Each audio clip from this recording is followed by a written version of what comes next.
todos, queridos irmãos encarnados, nós, né? E os desencarnados que acorrem à casa, sejam eles para efetuar o trabalho que já estão realizando nessa altura, nesse momento, e para os irmãos desencarnados que também acorrem à casa para vir fazer essa reflexão. Eles também, como nós, são necessitados, não é porque se encontram na condição de desencarnados que já sabem tudo, né? Muito bem. A proposta hoje é evolução individual ou coletiva, mas vejam bem, desde logo é preciso fazer uma ressalva. Aqui, evolução está sendo tomado, digamos assim, no sentido de progresso, né? Progresso, seja ele moral, intelectual, material. Progresso. Evolução nesse sentido. Então, obviamente, esse tema está diretamente ligado com a lei do progresso, que é, pela ordem, lá no Livro dos Espíritos, a 8ª lei dentre 10. Coincidentemente, 10, mas não tem nada a ver com o decálogo lá do Moisés, né?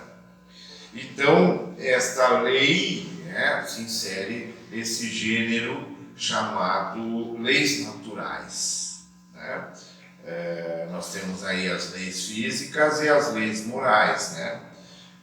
Todo o universo e tudo que nele se contém é regido por estas leis, né? Tudo está sujeito a estas leis e move-se ou orienta-se por elas, né? Que, em última análise, tamanha perfeição, são leis de Deus, são leis divinas, obviamente, porque nós não temos condição de criar leis perfeitas, né? Então, as leis físicas, por exemplo, dizem respeito à matéria. E essas até os cientistas conseguem explicar. Nem todas, porque eles também nem conhecem todo o universo, né? E voltando, dada a sua perfeição, essas leis, sejam elas as morais, essas leis ditas naturais, as leis que regem o mundo físico, são todas elas leis de Deus, né? E os Espíritos falam assim no Livro dos Espíritos: todas as leis da natureza são leis divinas, pois que Deus é o autor de tudo.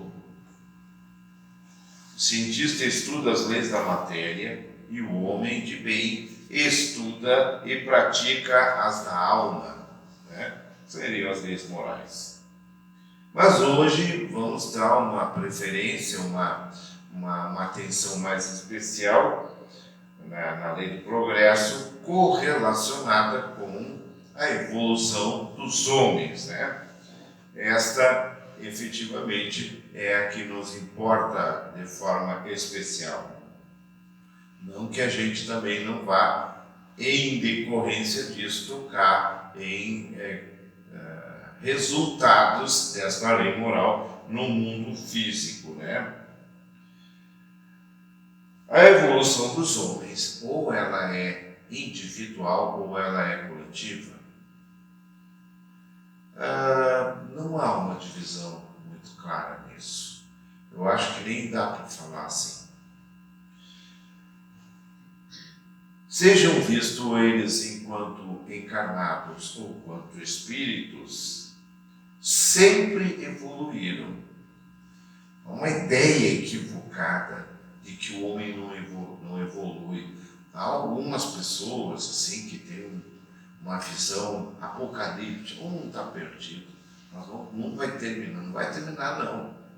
O mundo está evoluindo, os homens estão evoluindo sempre, sempre, e jamais deixarão de evoluir. Nós podemos garantir, até por força da lei do progresso, né? Ele evolui e o todo o progresso, né, essa evolução toda, é um resultado inafastável da própria lei do progresso, né? Quem tem um olhar negativo sobre os homens, sobre tudo, está equivocado. Porque isso é algo inafastável na natureza humana. Este progresso, esta evolução, né? Seja intelectual, seja moral. Outra coisa é que quando nós olhamos o mundo, a humanidade, muitas vezes nós temos uma tendência a tornar esse olhar muito restrito ou seccionar um espaço de tempo, né? A gente costuma olhar, né, principalmente nos anos da nossa vida. E aí a gente tem um olhar, às vezes, muito negativo. Mas mesmo assim, se nós olharmos, ainda que tenhamos pouca idade ou tenhamos muita, ainda melhor ainda, nós vamos ver, sim, o homem evoluiu, gente. Eu, seguidamente, quando refiro esse tema aqui na casa, eu digo,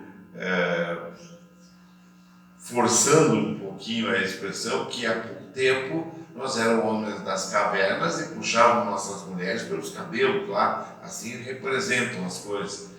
E há pouco tempo, sim, porque a história toda é muito grande, né?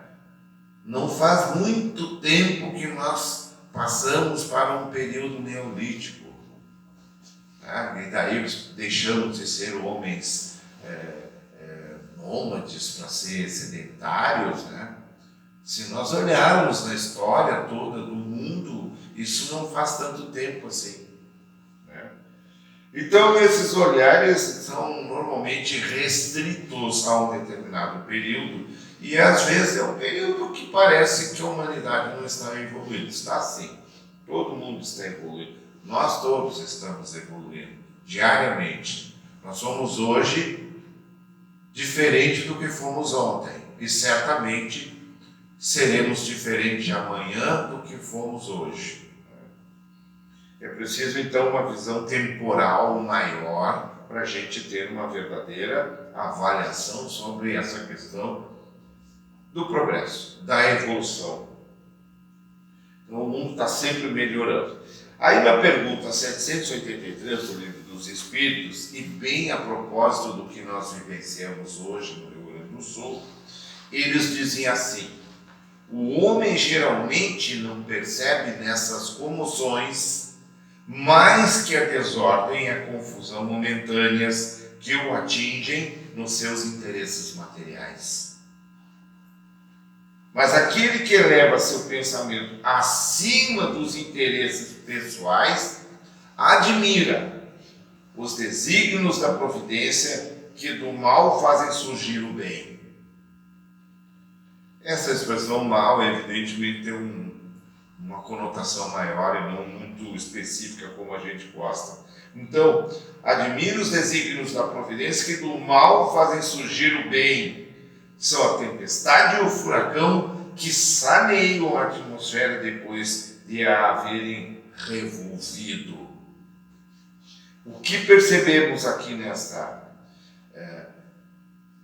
lição que nos é trazida aí pelos Espíritos é que, mesmo diante de uma catástrofe, há progresso. Há progresso. Muito especialmente neste que vivenciamos hoje, nós observamos o quê? Fundamentalmente o quê? Solidariedade. E isso é um passo num progresso moral. Este olhar pelo próximo, né? Que nós sempre fomos convidados. Às vezes nós precisamos ter como é que eu vou dizer? Não é que Deus, assim, agora eu vou dar uma enchente lá no Rio Grande do Sul. Não é isso. São questões naturais e tal, que são aproveitadas, evidente, vem a propósito, e são aproveitadas, e nesse sentido, a solidariedade, o olhar pelo próximo, né? Então, há uma evolução nesse ponto, nesse sentido. E às vezes, essas coisas também acontecem porque nós somos que nem aqueles carros sem bateria, às vezes tem que pegar no tranco, entendeu? Às vezes tem que dar uma empurrada, o homem está meio numa zona de conforto, assim, né? Tá tranquilo. E às vezes acontecem essas coisas para dar um tranco na gente e a gente, opa, existe um próximo, eu preciso olhar pelo próximo. E tu sente aquela necessidade. Olha o número de pessoas que se propuseram a realizar isso. Então, bem a propósito, isso vem de encontro ao nossa reflexão hoje. O progresso é inerente, é imanente ao ser humano, ao homem, tá? Ele inconscientemente sabe que precisa progredir. Isso está dentro dele lá. Tá? Ele sente essa necessidade de progredir. Alguém dirá, mas alguém não parece que nem tem tanta gente assim que às vezes parece que não quer evoluir. Verdade. Tenho a certeza de que nessa caminhada que ele tem progressivo em cada encarnação, ele vai dar um passinho pequeno, mas ainda ele dará. E ele sairá da encarnação com alguma coisa ainda nesse processo evolutivo. Porque esta evolução não para. Ele é alguma coisa. Veja, quando nós olhamos um prisioneiro, e vocês vão lá conversar com eles, e vocês vão ver que lá pelas tantas escapa alguma coisa de amor ao próximo, pela mãezinha dele, pelo filho dele. Isto é, sim, algo a ser considerado. Não é um ser humano totalmente ruim assim. Então, assim sempre procede. É impossível que se retire do homem esta tendência, essa compulsão por progredir. Todos os homens progridem. Né? Essa forma primitiva, digamos assim, é incompatível com a civilização. E por isso nós fazendo essa análise larga, grande, sobre a questão mesmo do ponto de vista moral, é impossível não enxergar evolução e progresso nos homens, né? Porque do contrário ainda seríamos homens das cavernas. E de lá até hoje nós somos muito diferentes, né? Então o homem traz em si esse germe do melhoramento. Está um germe, por isso que usamos esta palavra aqui, germe do melhoramento. Por isso o homem melhora sempre. E por isso, quando olhamos a história da humanidade, constatamos que o homem evoluiu, tanto intelectualmente quanto moralmente, mas muito mais intelectualmente, e por razão dessa evolução maior intelectualmente, nós temos uma evolução material, tecnológica muito maior. Por que será, né, que a evolução moral anda menos que essa outra evolução, né, intelectual e material? Isso é importante nós observarmos, né, que esta evolução decorrente da lei do progresso objetiva alguma coisa. Esses tempos estávamos nós reunidos aqui no grupo de estudo e perguntávamos: qual é o objetivo efetivo de cada encarnação? A evolução? Sim, mas o que pretendemos com a nossa evolução? A perfeição. Nós viemos nos aperfeiçoar, cada dia mais, a cada encarnação, né? Então, essa perfeição é alcançada através dos processos encarnatórios, né? As diversas oportunidades encarnatórias, que o processo da evolução moral é longo e demorado. Nós não conseguimos alcançá-lo em uma única oportunidade. E aí se revela, inclusive, a justiça divina, permitindo que a gente venha diversas vezes aqui buscar esse objetivo. Tá? Mesmo quando alguém quer encontrar esses resgates, porque eu fiz tal coisa, mas Deus não é punitivo, né? O resgate é uma recomposição para retomar a jornada de aperfeiçoamento. Ela oportuniza que a gente busque esse aperfeiçoamento, alcance virtudes, né? Substitua as nossas imperfeições por virtudes. Ainda que não haja lembrança dessas nossas aquisições intelectuais de outras oportunidades, né, e morais, elas ficam retidas na consciência, no espírito, né? De tal modo que é possível a continuidade deste progresso da humanidade, né? Se nós zerássemos todas as nossas aquisições e quando reencarnasse novamente, quando reencarnasse zerado de tudo isso, isso não permitiria um avanço. Ia estar sempre a humanidade do mesmo jeito. Então, assim, embora a gente não se lembre, essas aquisições que nós fizemos, seja elas intelectuais e morais, elas vêm com a gente, um pouquinho esquecida, mas elas estão ali. E isso propicia que o nosso andar, a nossa nova caminhada, possa se dar daquele ponto em diante. Não como se nós estivéssemos numa primeira encarnação, né, também. Então, é o progresso de cada encarnação propiciado por essas aquisições anteriores. Até parece que a gente está falando aqui muito de uma visão muito individual. Todavia, essa evolução, quando nós estamos conversando sobre evolução e progresso individual, nós, na verdade, estamos falando também da evolução coletiva, né? E é assim, a evolução se dá individualmente, ok?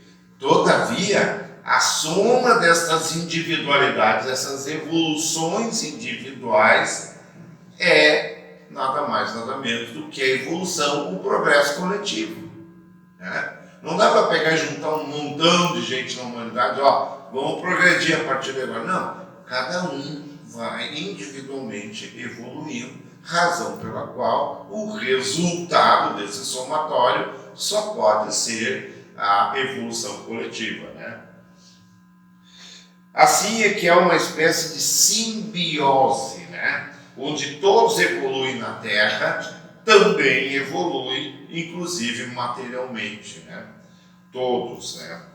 Revista Espírita de outubro de 1866 e em A Gênese, nós encontramos um texto muito interessante, que eu me permito, obviamente, ler, porque eu não me lembro todo ele de memória.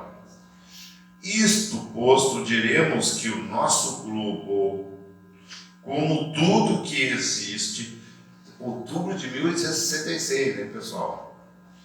Em tudo que existe está submetido à lei do progresso, o que nós conversamos um pouquinho antes, né? Ele progride fisicamente pela transformação dos elementos que o compõem, os elementos que compõem a Terra, né? E moralmente pela depuração dos espíritos encarnados. E moralmente pela depuração, né? Essa transformação, essa evolução, esse progresso moral, né? Dos espíritos encarnados e desencarnados que o povoam. Porque a gente também fica pensando na Terra só como os espíritos encarnados. Não. Aqui, nessa orbe terrestre, vivem espíritos encarnados e desencarnados. Né? Esses dois progressos se seguem e marcham paralelamente, porque a perfeição da habitação está em relação com o habitante. Aí eu entro numa casa que está toda desarrumada, suja. Eu posso dizer que o dono desta casa não tem muito cuidado, ele está descuidado. Nós somos habitantes da Terra, né? E a Terra é o resultado do que nós somos. Ela é o resultado que nós somos. Vejam essa expressão que bonita, até interessante, a perfeição da habitação está em relação com o habitante. Quem habita a terra? Somos nós, os homens e mulheres, se querem assim também, né?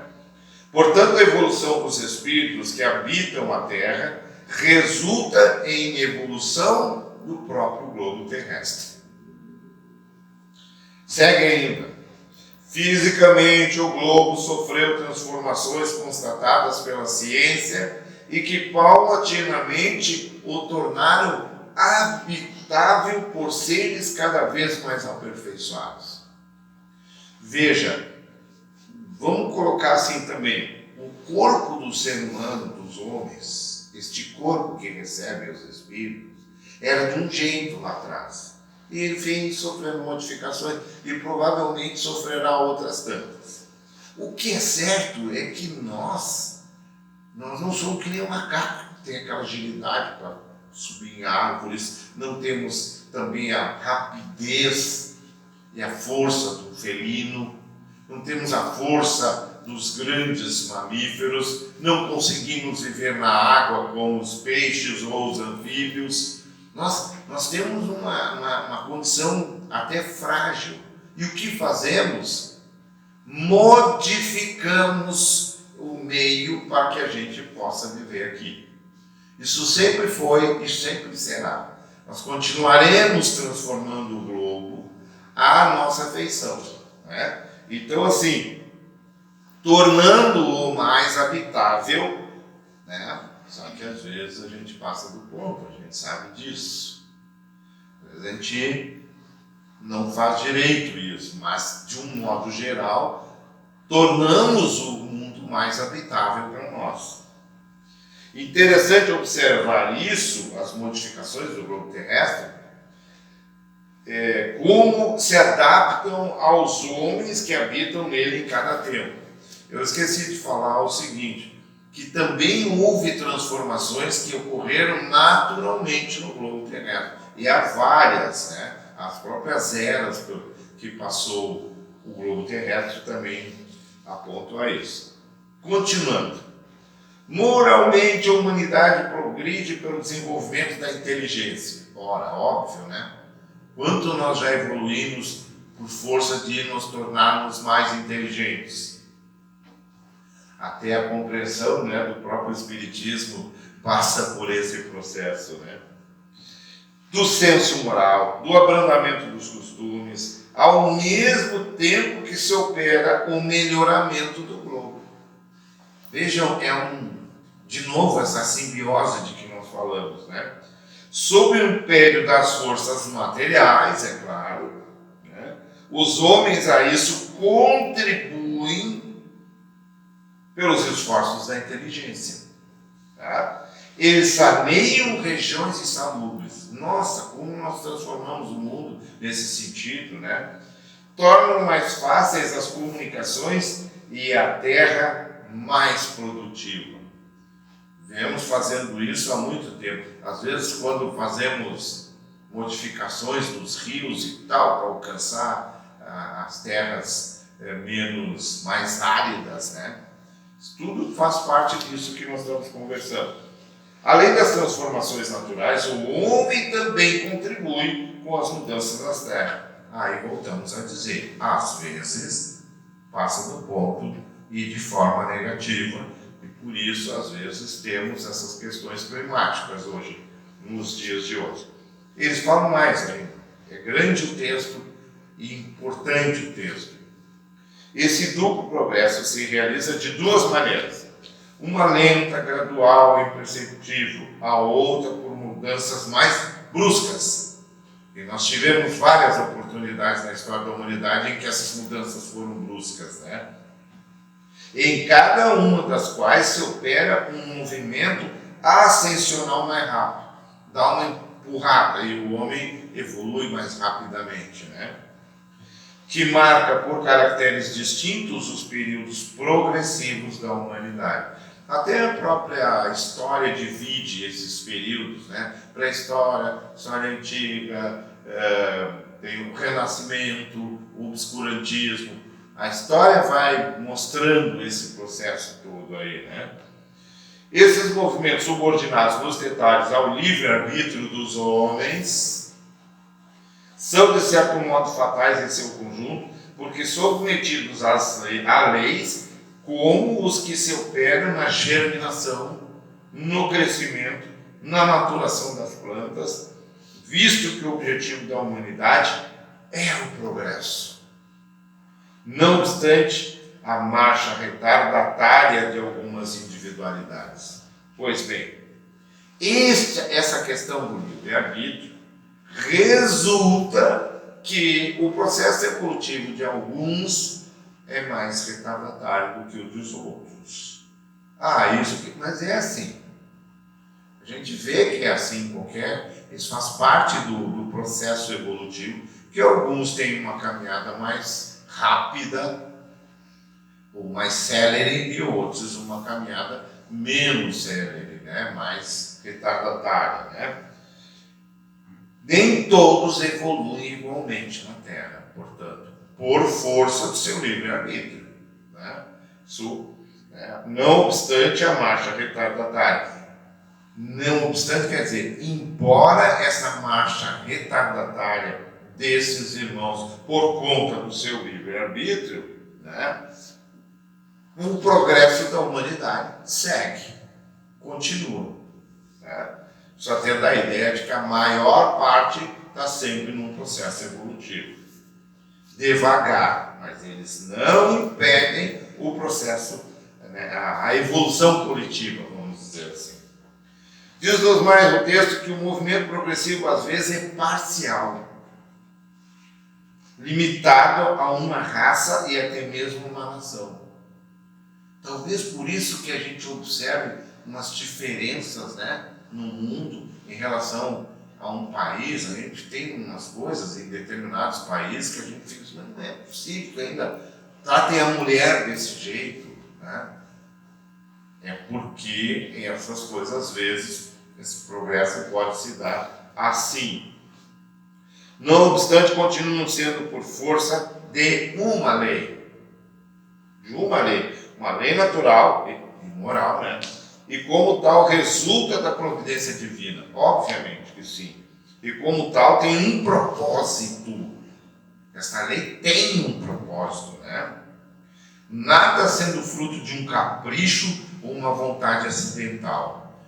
Nem se poderia esperar que a providência divina, por suas leis, assim o fosse. Não é por capricho, não é acidental. Né? Tudo acontece no seu devido tempo. E isto é uma coisa que nós devemos também, em nome de nós mesmos, nós temos uma ansiedade, às vezes, com determinadas coisas. Uma delas é quando nós passamos por um período muito difícil, assim, a gente diz, quando é que isso vai passar? Quando é que vai passar no devido tempo? Tudo passa, tudo acontece no universo no seu devido tempo. Tá? Não que a gente tenha que ficar inerte e não possa propiciar as mudanças, também tem que agir. Tudo acontece no seu devido tempo, assim que quando a humanidade está pronta para transpor um novo degrau evolutivo, pode-se dizer que a humanidade está madura. Podemos dizer que os tempos marcados por Deus são chegados, como podemos dizer também que em tal estação eles chegaram para a maturação dos frutos e para a colheita. Após uma lei que preside tudo, esta lei, neste caso específico, é a lei do progresso, que preside esta evolução da terra e dos homens que nela habitam. Já dizíamos no começo que é tudo, né? Às vezes alguns fatos se precipitam justamente para provocar tais mudanças com alguma rapidez, mais imediatamente. Assim é porque os homens já estariam prontos nessa oportunidade. A gente sabe, tem notícias que na espiritualidade existem remédios para muita coisa, já se sabe, até tecnologicamente. Mas quando que eles vão inspirar um cientista, né, para que tal, quando for o caso que a humanidade estiver pronta. Não nos esqueçamos também que muitas vezes vem a evolução do ponto de vista tecnológico e as coisas às vezes não saem exatamente como era para ser. De tudo isso podemos concluir que não há separação entre a evolução individual e a coletiva. Elas ocorrem simultaneamente porque uma resulta da outra, como dissemos no começo. Uma é o resultado do somatório das evoluções individuais, né? Como resultado da soma da outra. Mas uma forma conjunta de evolução material, moral e intelectual, com uma predominância, a evolução intelectual, perdão. Porque a outra, a moral, lembra que nós falamos por que a moral está sempre menos do que a intelectual? Porque esta evolução moral depende das nossas transformações individuais. A mudança de uma série de coisas que estão atavicamente com a gente, as imperfeições, né? Egoísmo, orgulho. Isso não é muito fácil de mudar da noite para o dia. Então, claro que intelectualmente a gente acaba indo na frente. É razão pela qual muitas das nossas evoluções, muitas vezes, são utilizadas de forma incorreta. Quer ver uma coisa? Vou trazer um exemplo bem novo agora. A questão da internet aí, dessas coisas todas, nesse momento tão difícil que vivemos, tem gente utilizando isso para fazer coisa errada. Que é uma evolução maravilhosa, a internet, um meio de comunicação que se agregou a todos nós. Nós estamos aqui, estamos lá do outro lado do mundo imediatamente. E ainda assim, por conta de que moralmente alguns irmãos ainda não estão numa caminhada mais adiante, eles acabam utilizando errado. Mas sim, a evolução moral se dá mais devagar porque ela envolve outros processos individuais muito mais complexos. E vale lembrar que temos, cada um de nós, a inafastável obrigação de evoluirmos, individualmente falando, é claro, né? Pois, ainda que assim um não proceda, ele pode prejudicar o progresso coletivo. Vou dar um exemplo comparativamente. Uma orquestra sinfônica tem lá 200 instrumentos e tem um violino que está desafinado. A música sai. Porque o processo coletivo é muito maior. A música vai acontecer, mas tem um violino desafinado. E aí, um ouvido mais preparado talvez até note. É esse grande concerto da humanidade que nós pertencemos. E nós temos essa obrigação, sim senhor, de nós individualmente tratarmos do nosso progresso individual para contribuir com o chamado coletivo. Né? Somos copartícipes desse resultado, qual seja da evolução coletiva. Nós somos integrantes desse processo. E qual o meio mais eficaz para a gente alcançar essa evolução individual e contribuir com o processo coletivo? Simples, bem fácil. A caridade. Porque fora da caridade, efetivamente, não há salvação. Muito obrigado a todos. Que todos tenham uma boa noite. Muita paz e muita luz.